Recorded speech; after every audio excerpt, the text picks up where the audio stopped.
गोव्यातील वास्को शहराजवळ असलेल्या मुरगाव पोर्ट अथॉरिटी अर्थात MPAच्या जमिनीवर अतिक्रमण करून उभारलेला छत्रपती शिवाजी महाराजांचा पुतळा बेकायदेशीर असल्यानं तो त्वरित हटवावा असा सक्त आदेश मुंबई उच्च न्यायालयाच्या गोवा खंडपीठानं दक्षिण गोवा जिल्हा प्रशासनाला दिला आहे। तसंच पुतळा हटवताना कायदा आणि सुव्यवस्थेचा प्रश्न निर्माण होऊ नये यासाठी कडक पोलीस बंदोबस्त ठेवावा असा आदेश देखील दक्षिण गोव्याच्या पोलीस अधीक्षकांना देण्यात आला आहे।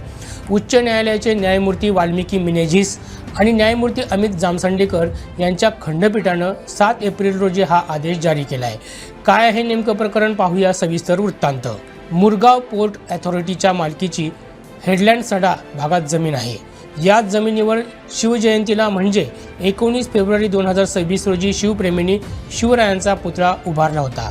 याला MPAनं तीव्र आक्षेप घेतला होता। हा पुतळा शिवजयंतीच्या आदल्या रात्री म्हणजे 18 फेब्रुवारीला घटनास्थळी आणण्यात आला होता। तेव्हाच MPAनं तो हटवण्याचा प्रयत्न केल्यानंतर सडा भागामध्ये तणाव निर्माण झाला होता। शेवटी भाजपचे स्थानिक आमदार संकल्प आमोणकर यांनी पुढाकार घेऊन 19 फेब्रुवारीला मोठ्या थाटामाटात पुतळ्याची स्थापना केली होती। या प्रकरणानं MPAचा पारा चढला। त्यांनी पोलिसात तक्रार नोंदवून FIR दाखल करण्याची मागणी केली होती। या तक्रारीमध्ये आमदार संकल्प आमोणकर, मुरगाव पालिकेचे नगरसेवक दीपक नाईक आणि श्रद्धा संकल्प आमोणकर तसंच रवींद्र भवनाचे अध्यक्ष जयंत जाधव यांच्यासह शिवप्रेमींचं नाव नमूद करण्यात आलं होतं।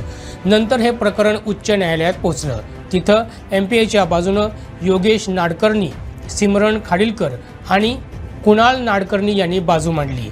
त्यानंतर खंडपीठानं सरकार आणि प्रशासकीय यंत्रणा यांच्यावर अतिशय कडक शब्दात ताशेरे ओढले। हे ताशेरे असे होते: बंदराच्या जागेवर इतक्या मोठ्या संख्येनं जमावाला एकत्र येण्याची परवानगी दिली गेली। शिवाय MPAच्या जागेवर पुतळ्याचं बळजबरीनं बांधकाम करण्यात आलं। हे सर्व घडत असताना मुरगाव किंवा बोगदा पोलीस ठाण्याचे पोलीस निरीक्षक, वास्कोचे उपविभागीय पोलीस अधिकारी, तालुक्याचे मामलेदार आणि उपविभागीय दंडाधिकारी तसंच दक्षिण गोव्याचे पोलीस अधीक्षक आणि जिल्हाधिकारी यांपैकी कोणालाही याची पुसटशीही कल्पना नसावी ही बाब पूर्णपणे अविश्वसनीय आहे।